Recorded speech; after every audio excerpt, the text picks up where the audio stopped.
하나님의 말씀을 같이 보시겠습니다. 고린도전서 2장 1절부터 5절까지를 우리 함께 보시겠습니다. 고린도전서 2장 1절부터 5절까지 제가 한 절 읽고 여러분이 한 절 읽으시고 5절은 같이 읽도록 하겠습니다. 형제들아, 내가 너희에게 나아가 하나님의 증거를 전할 때에 말과 지혜의 아름다운 것으로 아니하였나니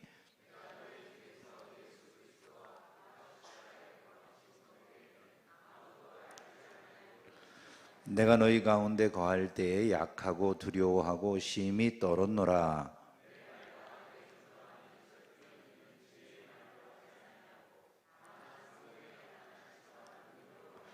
같이 읽겠습니다. 너희 믿음이 사람의 지혜에 있지 아니하고 다만 하나님의 능력에 있게 하려 하였노라. 아멘. 할렐루야. 고린도전서 오늘 6번째 우리가 강의를 듣게 되는데요. 바울이 오늘 말씀에서는 이 고린도 지역을 전도할 때 어떤 마음을 가지고 전도를 했는가 하는 것을 우리에게 보여주고 있습니다.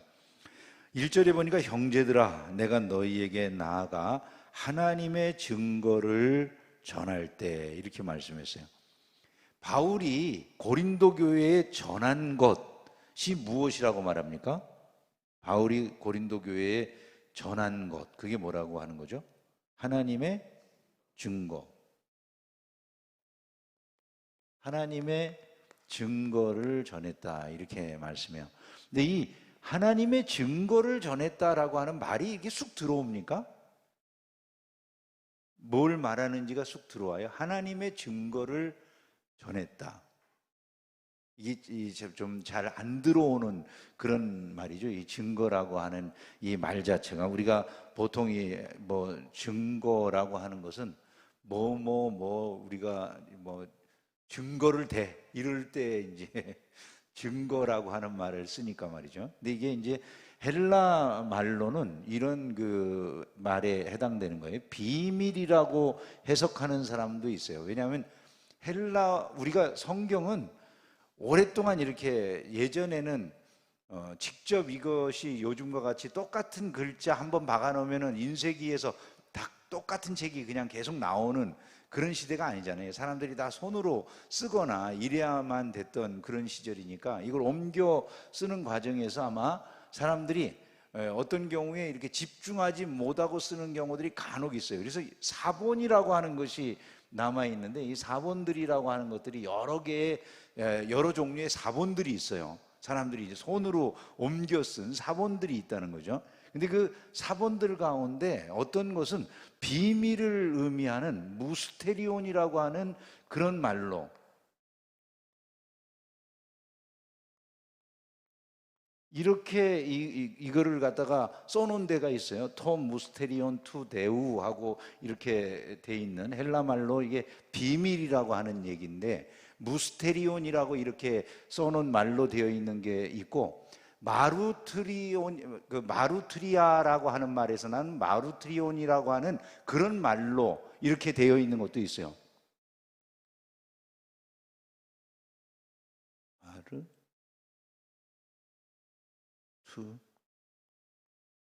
마루트리온. 이게 뭐 다 같은 얘기인데 요거는 이제 증언이라고 하는 그런 말이에요. 이게 마루트리온이라고 하는 말이 비슷하죠. 이렇게 보면. 그러니까 옮겨 쓰는 과정에서 집중하지 못해가지고 아마 이렇게 서로 간에 차이가 있을 거라고 생각되는데 요거는 작아요. 요렇게 써놓은 사람은 적고 이제 그 사본을 비교해 보면 대부분의 사본은 이걸 써요. 그래서 하나님의 증거를 증언했다, 이렇게 전했다, 이렇게 말씀하고 있는 건데 이 증거라고 하는 이 말은 전하는 것을 말하는 이 자체가요. 말해지는 것들을 의미하는 거예요. 그러니까 하나님께서 말씀하신 것들이라는 얘기예요. 그게 뭐를 의미하겠어요? 복음이죠, 복음. 그죠? 그러니까 내가 복음을 전했다라고 하는 그런 말과 같은 것이다, 이런 얘기죠. 내가 전도했다. 4절에 보면 이렇게 말씀을 다른 말로 표현하기도 해요. 그래서 하나님의 행하신 모든 것들을 말하는 것, 이게 바로 이 마루트리온이라고 하는 그런 말로 우리가 말할 수 있는 거예요. 바울은 자기 자신이 하나님이 하나님의 증거를 전했다. 이것만을 전했다 그렇게 말하는데 결국 이게 복음이고 그 내용은 뭘로 나올까요? 우리가 읽은 2절 말씀이 그 내용이 되는 거죠. 그죠? 2절 말씀. 내용을 한번 읽어보겠습니다. 시작. 내가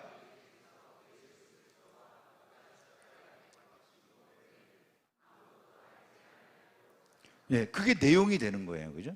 하나님의 증거, 하나님이 증거하시는 그 내용은 이거예요. 바울은 그것만 알고 그것만 전하기로 했다. 나는 말과 지혜의 아름다운 것으로 하지 아니했다라고 말해요. 이게 바울의 전도 방법인 거죠. 그죠? 바울의 전도 방법은 우선 여기는 부정적인 것으로 표현이 되어 있는데 나는 말이라든지 지혜의 아름다운 것으로 하지 않았다. 말이나 내 말의 말솜씨나 지혜의 어떤 뛰어남 이런 것을 가지고 나는 전도를 하지 않았다는 거예요. 예? 전도는 이런 걸로 하는 게 아니라는 얘기죠. 그죠? 참 놀라운 그런 그 말씀들이 아닐 수가 없어요. 4절에 보면 다른 말로 이렇게 표현이 돼요. 4절 보세요.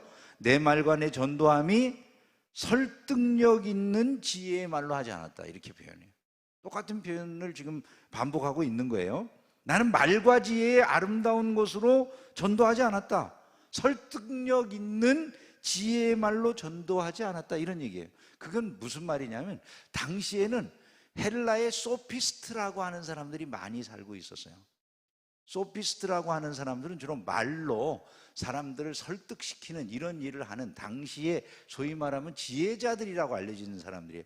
소피아라고 하는 말이 그게 헬라 말에서 지혜를 의미하는 말입니다. 근데 그 지혜를 의미하는 이 지혜자라고 불리우는 사람들이 있었는데 이 사람들이 주로 하는 건 요즘으로 말하면 웅변학원이라든지 아니면 수사학, 논리학 이런 거 가르치는 그런 학원의 강사 정도로 보시면 될 것 같아요. 논술학원 강사 비슷한 이런 정도의 사람이에요. 어떻게 하면 다른 사람들을 말로 잘 설득할 수 있느냐 이런 거를 주로 가르치는 역할을 했어요. 이 사람들에게 배우면 이제 굉장히 다른 사람들을 설득하기 좋죠. 요즘 우리가 영화나 이런 데 보면은 미국에서는 이 말 잘하는 게 굉장히 중요할 때가 있죠. 법정 같은 데서도 보면 배심원들 쭉 앉아 있는데 대구서 주로 변호사들이나 이런 사람들이 막 그 증거가 없는 사건이라든지 이런 것에는 누가 말을 더 잘하고 논리적인 설득력을 갖느냐에 따라서 사람들이 그 재판의 결과가 막 달라지잖아요. 한때 미식 축구 선수였던 한 사람이 자기 아내를 살해한 게 거의 분명해 보임에도 불구하고 그 사람의 심슨이라고 오제이 심슨이라고 하는 사람의 그 재판 아주 유명하잖아요. 그죠? 배심원 변호사들이 워낙 말 잘하는 탁월한 그 변론 능력을 가진 변호사들을 써가지고 이제 변론하게 하니까 그 사람이 거의 부인을 죽인 게 분명해 보이는데도 불구하고 결정적인 증거가 안 나왔다는 이유 때문에 그 오제이 심슨이 거기에 이제 형을 안 살게 됐었거든요. 근데 나중에 그 사람이 죽인 건 다 아는 것처럼 이렇게 사건은 그 결과는 진행이 됐습니다. 근데 오제이 심슨이 그때 하여간 형을 살진 않았어요. 이게 바로 이제 이 소피스트들 같은 사람들이 당시에 하는 거예요. 사람들을 설득시키는 이런 일들을 주로 했어요. 근데 그 당시 이들이 사용하던 방법이 대개 이제 3가지를 주로 사용을 했는데 이건 오늘날도 굉장히 유효하게 많이 쓰이는 겁니다. 첫 번째가 이 사람들이 많이 쓰는 게 이제 로고스라고 하는 것을 사용을 해요. 로고스라고 하는 것은 이건 논리를 말해요. 논리적인 방법을 통해 가지고 사람들을 설득시키는 이런 것을 말하는 거예요. 그리고 또 하나는 이제 파토스라고 하는 것이 있어요. 이 파토스라고 하는 것은 감정을 이제 조종을 해가지고 감정을 이제 자극해가지고 설득하는 이런 거예요. 그렇잖아요. 어떤 경우에는 논리적으로 설득이 안 될 때 있잖아요. 근데 논리적이지 않은데도 감정이 움직이면 사람들이 설득이 되죠. 그러니까 이 헬라의 소위 소피스트라고 하는 사람들은 꼭 논리적으로만 말하는 게 아니라 사람들의 감정을 자극해서라도 그 사람들이 자기의 말에 동조하도록 만드는 이런 기법을 사용했다, 그런 얘기가 되는 것이죠. 또한 이제 하나가 에토스라고 하는 건데, 이 에토스라고 하는 것은 화자가 말하는 것에 대해서 청중이 갖는 신뢰를 의미하는 거예요. 화자가 말하는 것에 대해서 청중이 갖는 신뢰.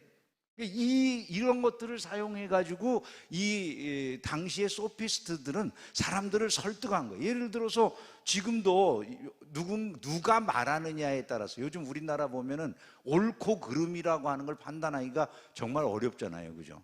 정치나 이런 영역에서 보면 여러분들이 볼 때 어느 쪽이 옳다, 이게 가짜 뉴스다 아니다 판단하는 것도 너무 다르잖아요. 서로 자기가 어떤 진영에 있느냐에 따라서 듣고 싶은 이야기만 듣죠, 그죠? 대부분의 사람들이. 그게 뭐냐면 신뢰가 문제가 된다는 거예요. 요즘은 이 에토스라고 하는 것이 사람들에게 굉장히 영향을 미치고 있구나라고 하는 것을 우리가 알 수가 있는 거죠. 그러니까 내가 신뢰하는 사람의 메시지만 듣는 거예요. 이게 진짜냐 아니냐라고 하는 걸 별로 생각하지 않는 거죠. 근데 요즘 현대 사회가 그런 것에 의해서 움직이는데 마치 소피스트 같은 사람들이 세상을 마음대로 쥐고 흔드는 것과 같은 이런 모습이 되어가고 있다라고 말해도 과언이 아닌 거죠. 내 귀에 맞는, 나를 설득시킬 수 있는 그런 이야기를 가지고 와서 신뢰감을 그가 얻고 있기 때문에 무슨 말을 하든지 다 믿는 거예요. 이런 것들은 이단도 지금 이런 방식으로 일을 하죠. 우리가 이단들 보면 말도 안 되잖아요. 여러분 심지어 사람이 지금 자기가 하나님이라고 죽었는데도 그 무덤에 가서 물 주면서 다시 살아날 거예요 이러고 지금 기다리는 사람들이 많이 있잖아요. 예수님처럼 부활해가지고 자기의 증거를 보여준 사람들이 아닌데 그렇게 죽어버린 한국 사람을 갖다가 동방에서 메시아가 나온다는 희한한 생각을 가지고서 기다리는 이런 사람들이 있다. 동방이 한번 생각을 해보세요. 여러분 성경을 가지고 자기네들이 논리를 피우는데 이스라엘의 동방이 한국이라는 논리가 왜 나올까요 도대체? 그럼 말도 안 되는 이야기가 어떻게 통용이 되냐는 거죠. 당시의 동방, 그럼 페르시아가 오히려 동방이거든요. 그 당시 이스라엘에서 동방은.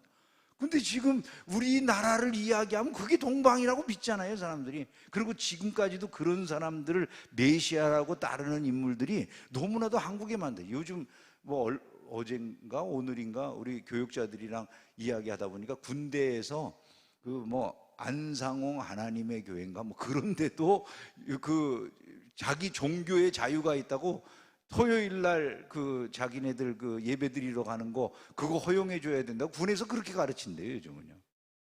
얼마나 세상이 지금 이단이라고 하는 것에 대해서 구분을 안 하죠 사람들이. 자기가 신뢰하고 그냥 믿는 것만 바라보고 따라가는 이런 모습이 있는데 이게 이제 소피스트들이 주로 사용하던 방법이라는 거죠. 이 소피스트는 이게 논리적이지도 않고 감정적인 것으로도 설득이 안 되면 인간적인 신뢰심을 동원해가지고 사람을 설득시키는 이런 방법들을 통해가지고 그 당시에 사람들을 설득하는 기법을 만들어가지고 사람들에게 가르쳐주고 이런 일을 했고 그런 것을 통해가지고 많은 사람들이 영향을 받던 이런 시절이었던 거죠. 근데 바울은 바로 이러한 소위 말해서 그 당시에 활동하던 이런 소피스트들이나 이런 사람들이 하는 것과 같이 말 잘하고 자기가 가지고 있는 인간적인 생각의 탁월함이라든지 이런 걸 통해 가지고 내가 사람들을 설득하려고 하지 않았다는 거예요. 내가 복음을 전하는데 이런 것을 일도 사용하지 않았다는 거예요. 이게 우리에게 굉장히 중요한 교훈이 되는 거예요. 지혜의 말이나 말의 어떤 탁월함이나 이런 걸 가지고 내가 말하지 않았다. 바울의 결심이 무엇입니까? 바울은 딱 복음만 전하겠다고 결심했다는 거예요. 내가 너희 중에서 예수 그리스도와 그의 십자가에 못 박히신 것 외에는 아무것도 알지 아니하기로 작정했다. 2절에 그렇게 말하잖아요. 그러니까 바울의 결심이 뭡니까? 바울의 결심. 예? 바울의 결심이 뭐예요? 한번 따라서 해봅시다. 복음만 전하리라. 이게 바울의 결심이에요. 난 복음만 전할 거야. 내가 다른 군더더기 붙일 거 없어. 예수 그리스도에 대해서 자기가 느끼고 체험한 것들 그것만을 세상에 전하겠다라고 하는 확고한 마음을 가졌다, 이런 얘기인 것이죠. 바울이 그러한 결심을 했고 그것을 이행하는 과정에서 바울은 이 모든 것들이 결코 쉬운 일이 아니라는 생각을 했어요. 한번 생각을 해보세요. 여러분, 이 당시 소피스트들이 보기에 마치 날 것처럼 이렇게 복음을 전해주는 죽은 사람이 살았다고 그러고 말이죠. 그 말들을 들었을 때 어떤 생각을 했을 것 같으세요?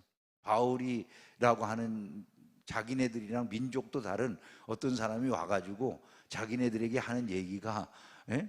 예수라고 하는 자가 이스라엘 나라 안에 있었는데 그 예수라고 하는 자가 십자가에 못 박혀서 죽었다가 그 살아났는데 그 사람이 하나님의 아들이라는 거예요. 그 사람이 하나님이라는 거예요.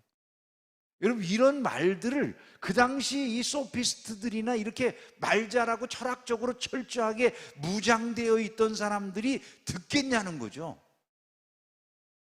이게 사람들이 그들을 설득시킬 만한 이게 말이 아니라는 거예요. 그러니까 바울도 이것들을 이렇게 전하면서 그들에게 얼마나 이것이 어리석어 보일까를 아는 거예요.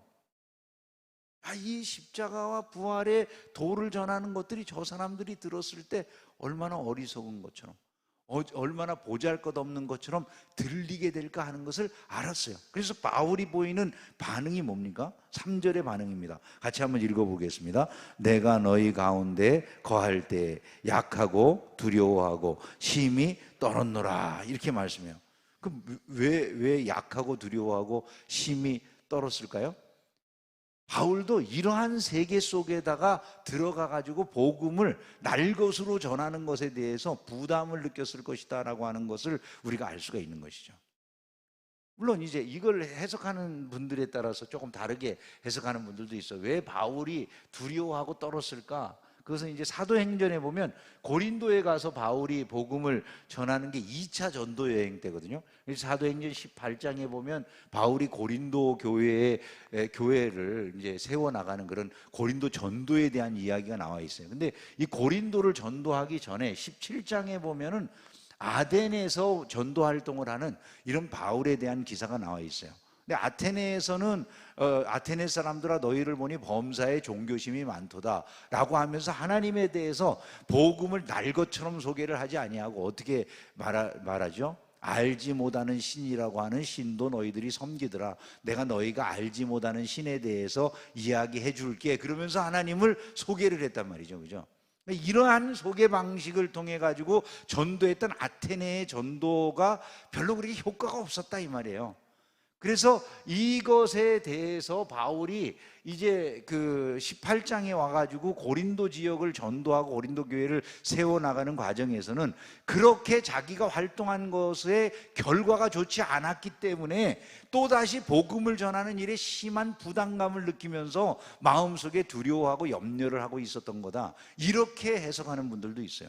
이 17장의 바울의 아테네에서의 복음 전도 활동 자체를 이것을 실패로 규정한다면 그렇겠죠, 그죠? 근데 이제 아테네에서의 복음 전도 활동 자체를 꼭 실패로 볼 수 있느냐에 대해서는 여러 가지 의견들이 있으니까 이거를 반드시 이것의 원인이다라고 생각을 꼭 할 수 있느냐, 그건 이제 뭐 사람마다 좀 다른 견해들을 가지고 있는 거예요. 그리고 어떤 분들은 또 이렇게 그냥 단순히 고린도 지방에 있던 그 당시 이교도들, 또 철학자들의 여러 가지 공격, 뭐 조롱, 이런 것들을 생각하면서 바울이 느꼈을 심한 그 마음의 중압감, 이런 것들에 대한 이야기가 아니겠느냐, 이렇게 해석하는 사람들도 있고, 제가 생각할 때는 매우 단순한 방식으로 이렇게 복음이라고 하는 것을 날 것으로 그대로 전했을 때 과연 사람들이 어떤 반응을 보일까에 대한 걱정, 염려, 두려움, 이런 것들이 아니었을까 하는 그런 생각도 할 수가 있다는 것이죠. 여러분들의 생각은 어느 게 맞을 것 같으세요? 원하는 대로 골라. 그러니까 어떤 것이든지 뭐 그거야 뭐 큰 확실하게 뭐 감을 잡기는 쉽지 않은 것이니까, 하여간 분명한 것은 바울이 여기에서 복음을 전하는 이런 그 날 것으로 복음을 전하는 것에 굉장히 부담감을 느끼고 있었다라고 하는 것이 이 3절의 표현이라는 거죠. 내가 너희 가운데 거할 때 약하고 두려워하고 심히 떨었노라. 저는 사실 그런 그 부담을 많이 느꼈던 적이 있는 것 같아요. 교회에서 목사가 설교를 하면서 보통 한 5년 정도 한 교회에서 설교를 하잖아요. 여러분이 생각할 때 5년을 같은 교회에서 새벽에도 설교하고 수요일에도 설교하고 주일 낮에도 설교하고 밤에도 설교하고 그렇게 한 5년 정도를 했다고 생각을 해보세요. 날마다. 그러고 나면은 더 할 말이 있을까요, 없을까요? 보통 보통 이 정도를 하고 나면요, 한 5년 정도 지나면 할 말이 없는 것 같아가지고 강단에 서기가 싫어요, 보통은. 왜냐하면 이거 지난번에 다 했던 얘기라 성도들이 알아듣지 않을까? 그런 생각이 막 두려운 생각이 나거든요. 근데 참 감사한 건 올라가서 물어보면 몰라. 근데 아셔도 이제 성도들은 그래도 뭐 또 들으면 또 듣는 대로 은혜를 받기 때문에 괜찮은데, 맨 처음에는 이제 경험이 없잖아요, 사람이. 맨 처음 이게 딱 담임 목회를 해가지고 한 5년 정도 이렇게 지났을 때 부담감이 엄청나게 마음에 오는 거예요. 무슨 말을 해야 되냐, 이런 부담감이 마음에 찾아왔어요. 난 설교를 못 하겠더라고요, 실제로. 어떻게 설교를 해야 되지? 다음 주에는 무슨 말을 해야 되지? 하는 막 이게 걱정이 되는 거예요. 그런데 어느 날 그 여름 성경학교 교사 강습회가 있는 자리에 가서 목사님들이랑 모여가지고 노예 목사님들이랑 이런저런 이야기 두런두런, 밤중인데 밖에서, 안에서는 이제 교사 강습회를 하고 있고 목사님들, 강의가 없는 목사님들 밖에서 몇 사람이 두런두런 이야기하다가 한 목사님이 그러더라고요. 우리가 하는 일이 그저 복음을 전하는 것 아니겠습니까? 뭐 바울이 한 일이 뭡니까? 예수 그리스도의 십자가와 부활, 그 복음을 전하는 것, 이게 전부지요. 설교가 뭐 다른 것이겠어요? 복음을 전하는 게 다죠. 그렇게 말을 들었는데 나는 그때 그 문제가 해결이 됐어요. 매주 똑같은 이야기를 해도 문제가 되는 게 아니구나. 결국 바울은 날마다 복음을 전해서 그 복음을 통해 가지고 복음의 역사로 사람이 구원을 받는 거지, 내 말재주나 뭐 어떤 언변에 의해서 사람들이 이 구원을 받는 게 아니라 내가 괜히 쓸데없는 걱정을 했구나라고 하는 생각이 들더라고요. 그래서 그 다음부터 제가 매주마다 복음을 이야기하는데 매주마다 얘기해도 괜찮더라고요, 그게. 지금까지 30년 넘게 버텼어요. 그래서 30년 넘게 거의 강단을 비우지 않고 설교를 했는데도 불구하고 듣는 성도들이 있는 게 하여간 능력이에요. 이게 하나님의 성령의 역사가 아니고서는 안 되는 일이라 저는 늘 그렇게 생각을 합니다. 하나님께서 은혜를 주시지 않고서야 어떻게 그게 되겠어요? 가끔씩 제가 들을 때 감사한 것은 우리 장로님들이나 우리 권사님들이나 목사님 30년을 들었는데도 늘 새로워요, 이런 얘기를 해줘요. 어떻게 그런 얘기를 그렇게 달콤하게 할 줄 아는지 참 귀에 쏙쏙 들어와. 그런 얘기는 또 어떻게 근데 하여간 가끔 그런 얘기를 해주시는데 말이죠, 그건 참 놀라운 얘기가 아닐 수 없는 거예요. 나는 날마다 똑같은 얘기를 하는 거라고 생각을 하거든요. 실제로 나는 거의 변화가 없는 얘기를 날마다 하고 있다고 생각을 하는데, 듣는 분들이 그렇게 반응을 할 수 있다는 건 기적이죠, 사실은. 그래서 제가 항상 이 목회를 하면서 이 자체, 그냥 이걸 계속해서 함께 우리가 같이 듣고 같이 배우고 나갈 수 있다는 것만 해도 이게 기적적인 일이다라고 항상 생각을 하고 있어요.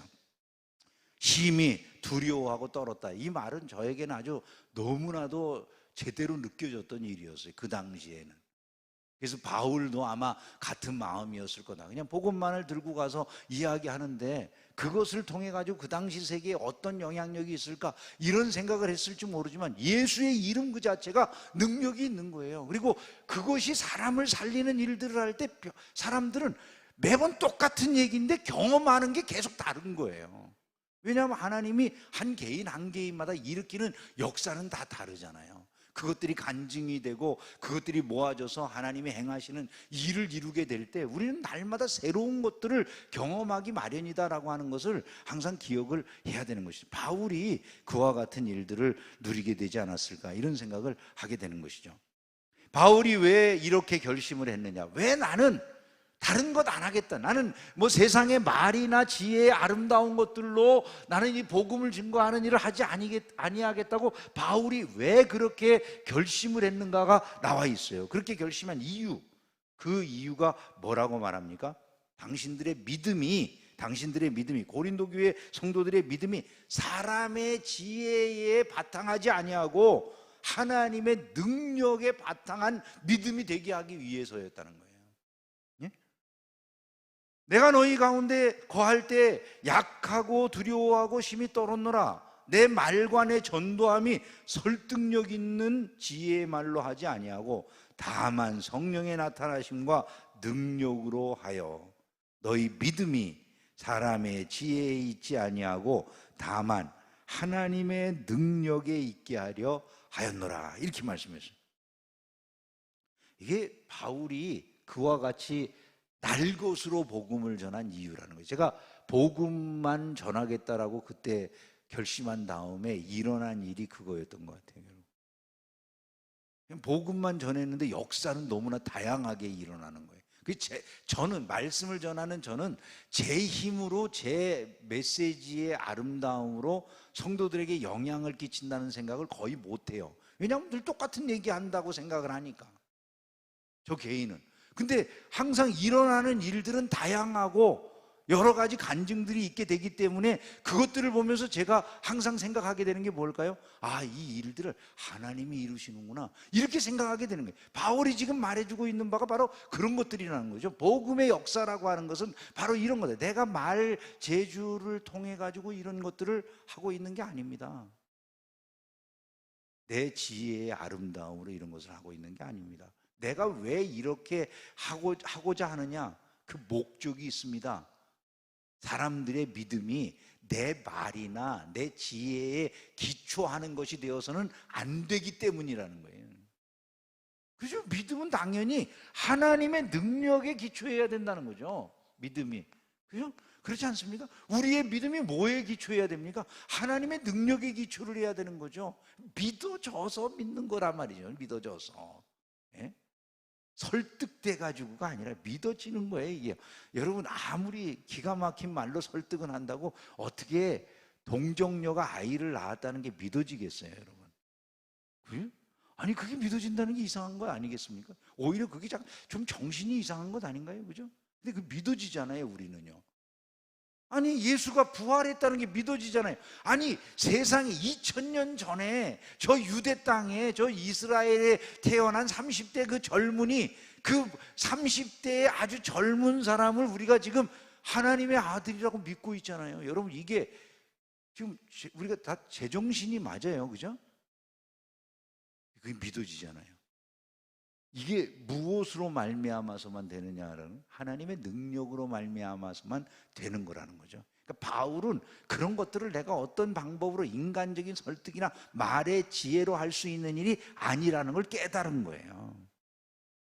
하나님의 능력으로 말미암아 이 모든 것이 되어지는 거다. 사람들에게 내가 괜히 아주 아름다운 말로 설득시키겠다고 내 자신이 나서 가지고 설칠 이유가 없다. 나는 그저 예수 그리스도의 십자가와 그분이 행하신 모든 은혜의 일들, 부활의 기적, 이런 것만 나는 있는 그대로, 내가 경험한 바 그대로 전하면 되는 거야, 이렇게 생각했어요. 그리고 놀라운 것은 그 일을 통해서 바울이 세상의 역사를 바꾸는 위대한 일들을 이루어냈다는 것을 잊지 않기를 주님의 이름으로 축원합니다. 지금도 그러지 않습니까, 여러분?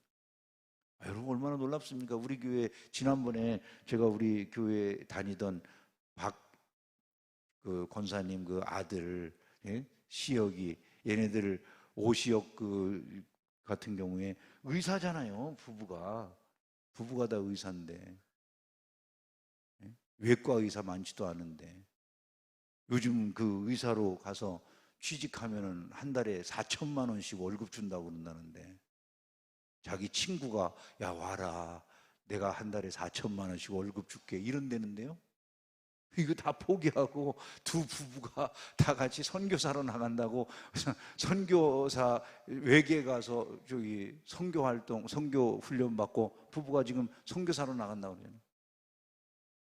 여러분, 이런 일들이, 이게 지금 그냥 인간적으로, 세상적으로 보면 이게 제정신이 있습니까, 이게? 그 어머니 아버지는 자식 그냥 뼈 빠지게 의사 되도록 해가지고 이제 조금 전문의고 뭐 다 잘 나가는 의사 돼가지고 돈 좀 벌고 이렇게 되겠다 싶으셨을 텐데 황당하기 짝이 없었을 건 아니겠어요, 그죠? 인간적으로 보면. 근데 한번 생각해 보세요. 하나님이 정말 살아계시면 이게 손해일까요, 여러분? 정말 그렇게 생각하세요? 근데 애들이 신학교 간다면 말리죠. 여러분 잘 생각을 해보세요. 이게 제정신이라고 생각될 일이 아닌 것 같잖아요, 그죠? 근데 이런 일이 왜 일어나는 것 같으세요? 복음의 능력, 이 하나님의 능력으로 말미암아 일어나는 일들이라는 거예요. 아니 의료인이면은 자기가 가진 생각으로 이 과학적인 사고 속에서 지금 믿을 만한 이 복음의 내용이 있습니까? 여기에? 없어 보이잖아요. 동종료가 얘기를 그게 과학적으로 맞는 얘기겠어요, 여러분? 온갖 생각을 다 하잖아요, 사람들은요. 뭐 예를 들어 뭐 그 여호수아 당시에 그 전쟁하면서 아말렉과의 전쟁에서 뭐 태양이 멈춰라 그랬더니 멈췄다. 진짜로 태양이 멈췄다면 지구가 자전을 멈췄다는 얘기인데 그 멈추는 그 순간에 사람들은 다 튀어나간다든지 뭐 이러느라고 모든 게 다 사라질 텐데 무슨 그런 일이 일어나느냐고 사람들이 과학적으로 얘기 잘하잖아요, 그죠? 여러분들 생각은 어떠세요? 다 과학적으로 모든 일들을 이야기하는 이런 말들을 들을 때 여러분 어떤 생각이 드세요? 이런 것을 따라갈 수 있는 게 여러분 뭐 같으세요? 그냥 논리적으로 설득이 돼서라고요? 아닙니다. 절대로 그럴 수가 없는 거예요. 하나님의 능력이 나타났기 때문이에요. 각 사람에게. 저도 마찬가지. 저는 의심이 되게 많거든요. 보통 쉽게 못 믿거든요. 그런 사람인데도 이런 것을 믿고 이런 걸 전하는 사람이 되었다라고 하는 것 자체가 이게 기적이에요. 그냥 그 자체가 어떻게 이런 것들이 믿어지느냐, 그게 기적이에요. 어느 날 갑자기 성경이 믿어졌어요. 저는 어렸을 때는 믿었어요. 고등학교 다닐 때까지는 부모님이 가르쳐주고 뭔지를 잘 세상 물정을 몰라가지고, 근데 신학교 가니까 의심이 되더라고. 이게 신학교 가가지고 자유주의 신학도 배우고 이것저것 알고 보니까 이게 다 의심이 돼. 성경도 의심이 되고 다 의심이 돼. 근데 어느 날 그 강의 시간, 내가 전에도 한번 말씀드렸지만 김성수 교수라고 하는 분이 구약 강의 하는데 한 뭐 그분 강의, 구약 출애굽이라고 하는 강의 한 5분 정도 들었어요. 5분. 그분이 처음 강의 시작해가지고 5분 고개를 숙이고 그냥 책을 읽어. 그분은 뭐 이렇게 나같이 말을 잘하거나 뭐 무슨 표정이 좋거나 이런 분이 아니에요. 그냥 그 자리에 앉아가지고 고개 숙이고 그냥 이걸 읽어. 교수님들은 좋을 것 같아. 내가 볼 때 신경을 안 써도 되니까 그런 곳에 들을 사람만 들을지어다. 그런. 나는 안 들을 생각을 했어요, 사실은요. 왜냐하면 그렇게 듣는 강의가 너무 지루하니까 안 들을 생각을 하고 있었는데 그 들리더라고요. 들려요. 5분쯤 지났는데 그냥 은혜를 받았어요, 제가. 성경이, 이분이 5분 동안 무슨 말을 했겠어요, 여러분? 근데 갑자기 그게 믿어지는 거예요. 그 성경이 이게 하나님 말씀이라고 믿어지니까, 그리고 이 말씀 속에 어떤 주제가 있다라고 하는 게 보여지고 내가 설교자로 부름을 받았다고 하는 이 선명한 의식이 딱 들어오니까 그 다음부분에는 그냥 변한 거예요. 그리고 일어나는 희한한 일들을 뭐라고 설명할 수가 없어요. 그러니까 막 그냥 눈물이 나. 복음을 듣는데 내가 울려고 생각하지 않는데 눈에서 눈물이 나. 손수건이 다 젖을 만큼 눈물을 흘려. 근데 나는 속에서 내가 왜 우는지를 몰라. 눈에서 눈물이 나는데. 여러분, 그런 희한한 경험을 제가 하고 목사가 됐어요. 저기 연극을 하는데 드라마를 한다고 뭐 청년들이, 작은 개척교회에서 뭐 청년들이 얼마나 드라마하고 그러는 걸 멋있게 잘 갖춰서 하겠습니까? 예수님이라고 성가대 가운 입혀가지고는 예수님이라고 세워갖고 총채, 그 당시에 이렇게 먼지털이 하는 그 먼지털이 가지고서 그게 그 저기 로마 병정의 채찍이라고 그 성가대 가운 입은 청년의 뒤를 탁탁 때리면서 끌고 가는 뭐 이런 장면을 이제 하는 거예요.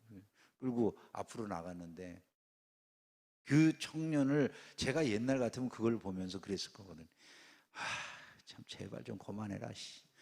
이러고 그랬을 거야. 막 비웃고 막 그냥 별로 그렇게 좋아하지 않고 이런 그 표정을 다 냈을 건데, 그날은 제가 이제 이런 경험을 하고 난 다음에 거기 앉아 있는데 이 그 친구를 이제 앞에다가 예수님 역할을 하는 그 청년을 세워놓고 다른 그 끌고 온 로마 병정 역할을 하는 친구가 이 손바닥 앞에 자기 손바닥을 이렇게 앞에다가 이렇게 겹쳐서 대고 손바닥이 있으면 이제 앞에다가 이렇게 겹쳐대고 못 박는다고 이제 박수를 치는 거예요. 이렇게 딱 하고.